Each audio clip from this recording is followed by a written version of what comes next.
Ok, iniciando a apresentação do projeto da disciplina de Sinais e Sistemas, o segundo projeto deste semestre, em que foi pedido a realização da filtragem de um sinal.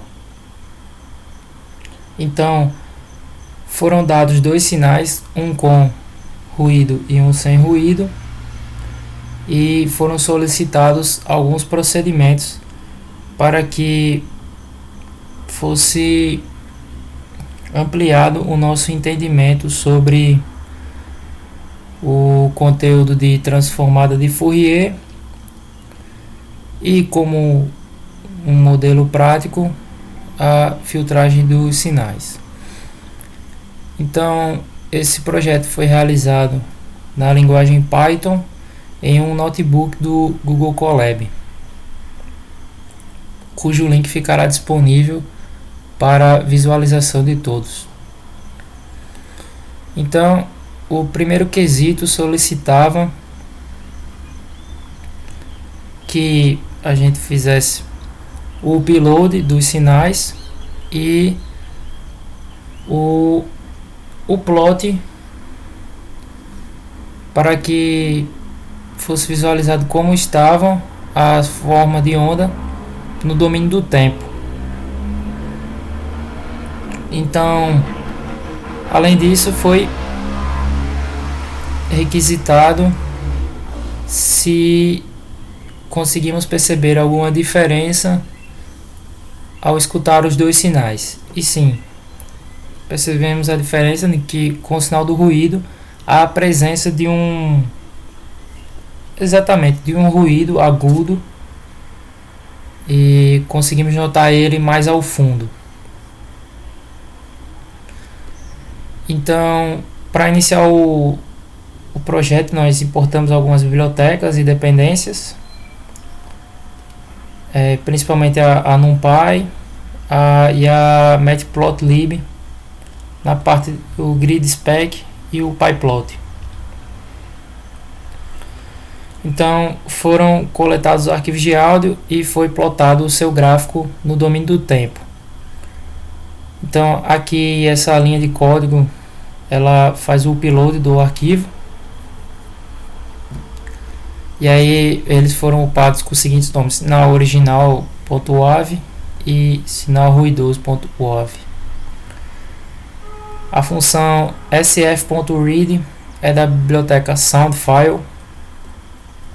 E o .read ele retorna um vetor com os valores de amplitudes do sinal do arquivo lido e retorna a taxa de frequência em que ele foi lido. No caso aqui, se eu deixar o mouse em cima, ele já vai mostrar 22.050 amostras. Foi a taxa de amostragem.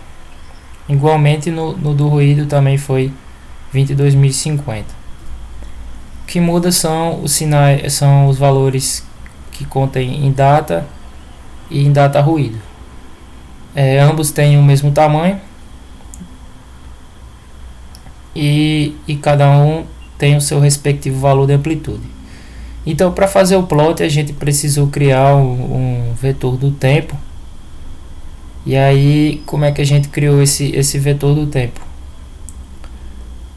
É uma lista de números em que ela inicia em 0 e vai até o tamanho do arquivo que contém as amplitudes lidas, vezes o inverso da frequência de amostragem. Esse valor aqui é dado em frequência, em Hz. Então, o inverso da frequência é o período de amostragem. Então, se a gente pegar todos os dados, todas as amplitudes lidas e multiplicar pelo período de amostragem, nós vamos ter o tamanho do vetor tempo. E o intervalo entre 0 e o máximo do vetor de tempo. O intervalo é justamente um período de amostragem. E isso acontece também no tempo do ruído, né? Chamamos a variável de time ruído. É a mesma ideia. De 0 até o tamanho do vetor, né, que foi a quantidade lida, vezes o período de leitura, e o pulo, o step, é exatamente o período de leitura. Então, aqui é da linguagem Python, nós fizemos o plot dos dois sinais. Aqui é questão de configuração de layout. E encontramos aqui dois sinais bem parecidos.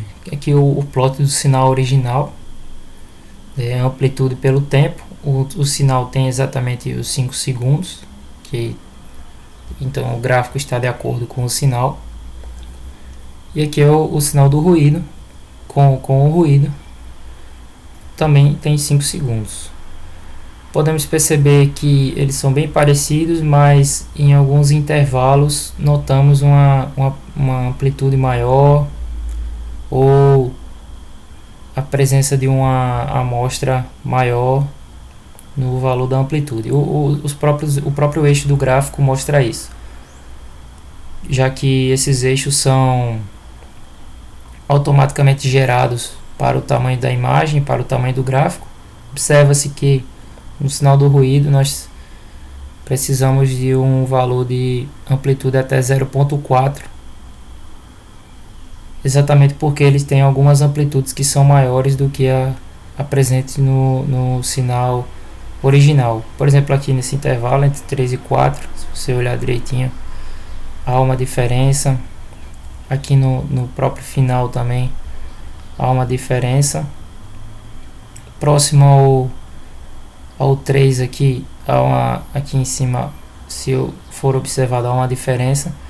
Então, apesar deles serem parecidos, existe realmente alguma diferença entre eles, que é ocasionada pela frequência aguda presente ao fundo do sinal de áudio. Nesta etapa foram verificados se os sinais foram recebidos corretamente. Então temos aqui o sinal original e o sinal ruidoso. Se eu reproduzir aqui, não será possível escutar nesta gravação.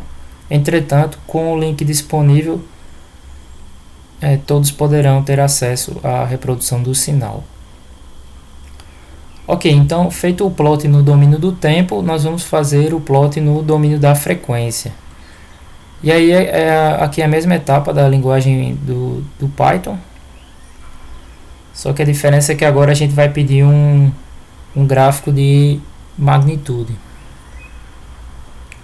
E aí nós temos o gráfico magnitude, o AX1, sendo o data, que é o sinal original, e o data ruído, que são os valores para o data, para o sinal ruidoso.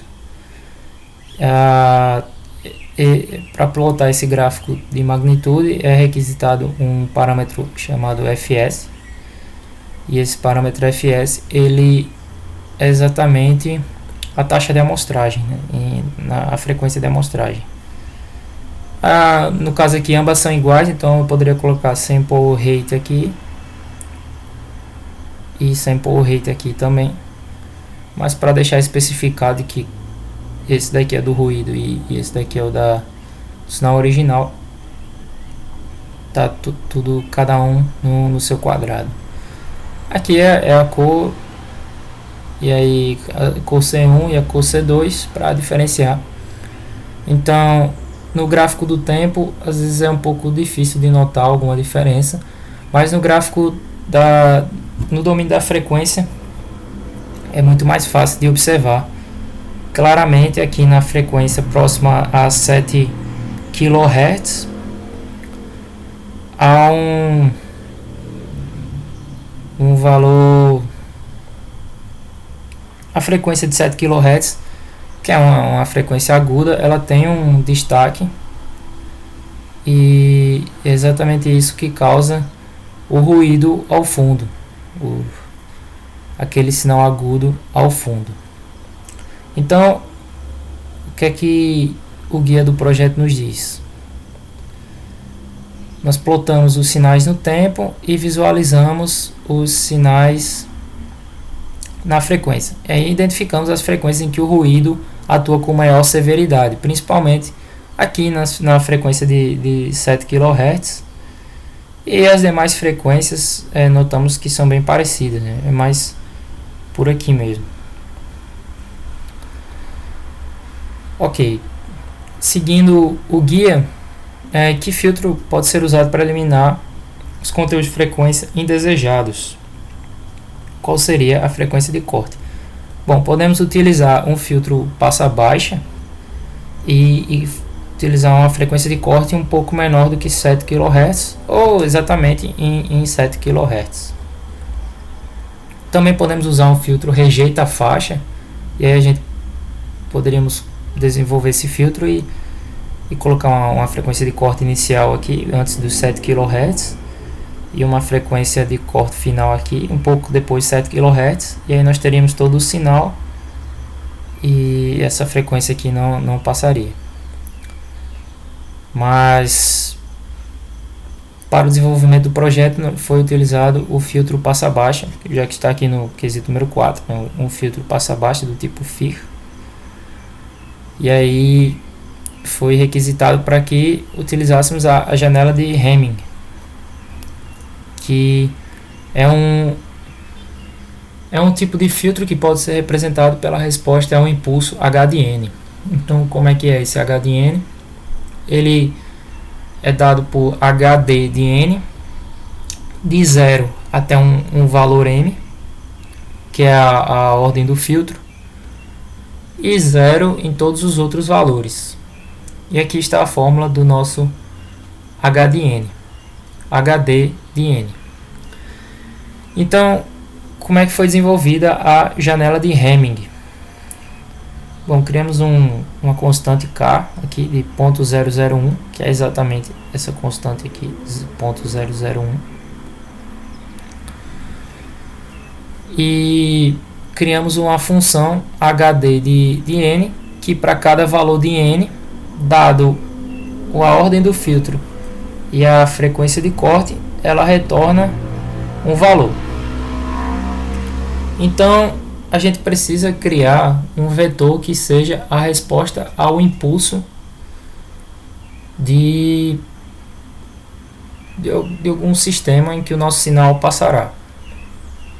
Então, vamos criar um vetor H de N. Inicialmente vamos preencher ele com zeros, e ele vai ter o tamanho do vetor que contém os dados do ruído, os valores do sinal ruidoso.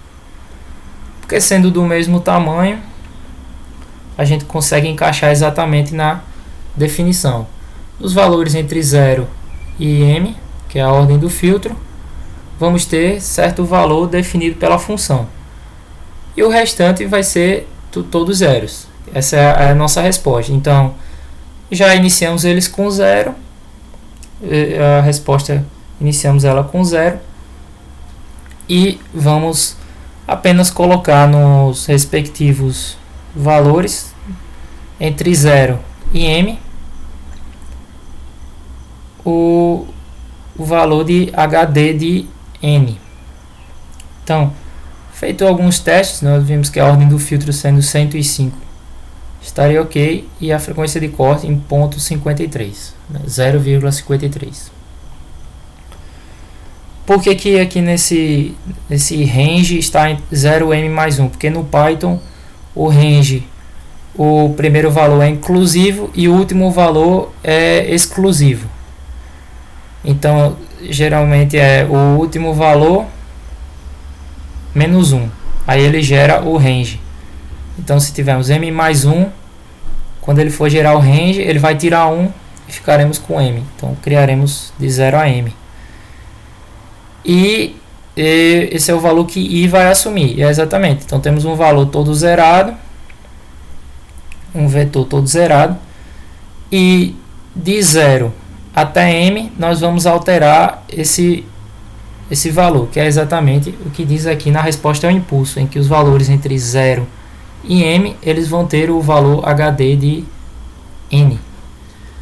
Então nós vamos de 0 a m e vamos colocar o nosso valor de HD de n no respectivo valor de n, né? Que aqui é representado por i. E aí nós vamos plotar no espectro de magnitude, no espectro da frequência, como ficou essa resposta H de n. Foi utilizado para o parâmetro fs a mesma frequência de amostragem, a mesma taxa de amostragem que o sinal ruidoso e o sinal original. Aqui ambos têm o mesmo valor. E aí esse é o gráfico que nós obtemos. Percebemos que aqui próximo a 7 kHz a energia tende a zero, então é realmente um filtro interessante para a gente usar. Aqui próximo a 7 kHz as frequências praticamente serão anuladas quando fizermos a filtragem. Como faremos a filtragem? Através da convolução. Então no quesito número 5 foi pedido para atribuir os valores para M e WC e observamos o espectro do módulo de HJW na frequência. E aí ajustamos os valores e escolhemos aqueles ali de 105 e 0,53. A título de curiosidade, o que acontece quando a gente altera o valor, por exemplo, de M? Vamos colocar 300. Ele apresenta um número maior apresenta uma frequência maior neste sinal, e o valor de WC, que é o corte, influencia exatamente onde vai haver o corte. Quanto maior, por exemplo, 0,7, ele desloca para a direita. Nós vemos que agora já está próximo da frequência de 8 kHz. E essa é mais ou menos a dinâmica desses valores. Então vamos voltar ao normal. Pronto. Esse era o nosso gráfico anteriormente. Ok, então o quesito quinto era este. O quesito número 6 pede exatamente que filtremos o sinal usando a propriedade da convolução. E aqui foi nos orientado sobre o tamanho de cada vetor que contém os valores, né, das amostras. Então, criamos um vetor filtrado que vai receber exatamente o sinal de áudio filtrado. Ele vai receber a convolução entre o valor do ruído e a nossa resposta, que é dada pelo H de n, né, que é do filtro lá da janela de Hamming. E o modo full, porque vamos fazer a convolução completa, inclusive os valores que não se sobrepõem. Ok, aqui é o mesmo procedimento para fazer o plot dos gráficos. Nada além disso. E para o AX1 nós plotamos em função do tempo. E para o AX2 nós plotamos em função da frequência. Então essa função realiza a convolução e armazena os valores no sinal filtrado. E a gente utiliza o sinal filtrado para fazer o plot. Tanto da magnitude quanto em função do tempo. E aí nós temos aqui o sinal filtrado no tempo. Por que vai de 0 a 10 agora? E perceba que depois de 5 segundos ele está todo em zero. Porque os valores resultantes de uma convolução, eles são dados pelo somatório de m mais n mais 1. Em que m é o número de amostras do primeiro sinal e n é o número de amostras do segundo sinal. Como ambos têm o mesmo número de amostras, né, podemos fazer com 2 vezes m mais 1. Então, se eles têm 5 segundos, nós teríamos 11. Mas para fins de plotagem aqui, limitamos para 10, e aí dá para ver ali o 2 vezes m, m mais n mais 1, e aqui o tempo em segundos e o sinal filtrado. Podemos ver que a magnitude foi um pouco alterada, né? O sinal ruidoso, perceba que vão até 0.4 de amplitude, 0.3 no sinal original, e aqui nós temos valores próximos de 0.6 e menos 0.6. Exatamente uma propriedade da convolução na frequência é que ela altera a magnitude, né, a amplitude do sinal. A fase também é alterada, mas nesse caso só nos foi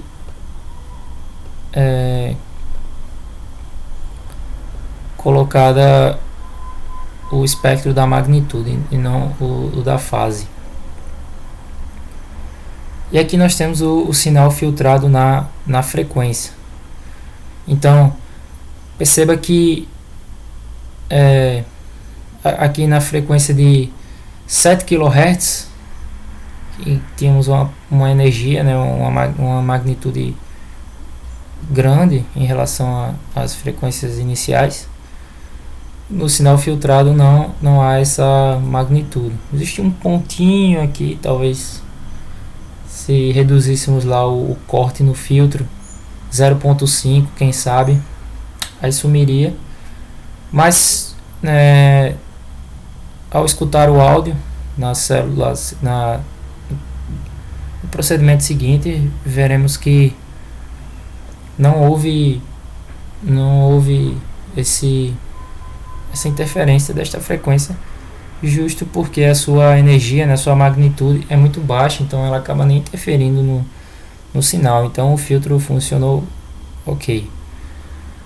O que acontece também com o sinal filtrado é que, sim, então, na frequência, perceba que mudou a magnitude também na frequência, certo? E não temos o plot da fase, mas provavelmente a fase também foi alterada. E o destaque é que foi dobrado o tempo do sinal, né, em que de 5 a 10 segundos não tem som, basicamente não tem áudio. Então, se for reproduzido o sinal filtrado, veremos que ele vai reproduzir até 10 segundos. E o sinal original e o ruidoso vão até 5 segundos cada um. Então realmente deu certo a nossa filtragem. E acredito que é esse o resultado esperado. Por fim, foi requisitado fazer uma comparação entre os módulos do sinal, com o sinal inicial sem ruído, com o sinal ruidoso e o sinal filtrado. Escutando os sinais, já adiantando, você consegue perceber que o sinal filtrado ele é parecido com o original. A diferença é que ele tem 5 segundos a mais mudo, mas o conteúdo nos 5 primeiros segundos é o mesmo e os últimos 5 segundos mudo é a única diferença. Então conseguimos realmente fazer a filtragem do sinal. Então, partindo para o último quesito, comparando os sinais no domínio da frequência, aqui a mesma coisa, questão de plot, de organização do plot do Python.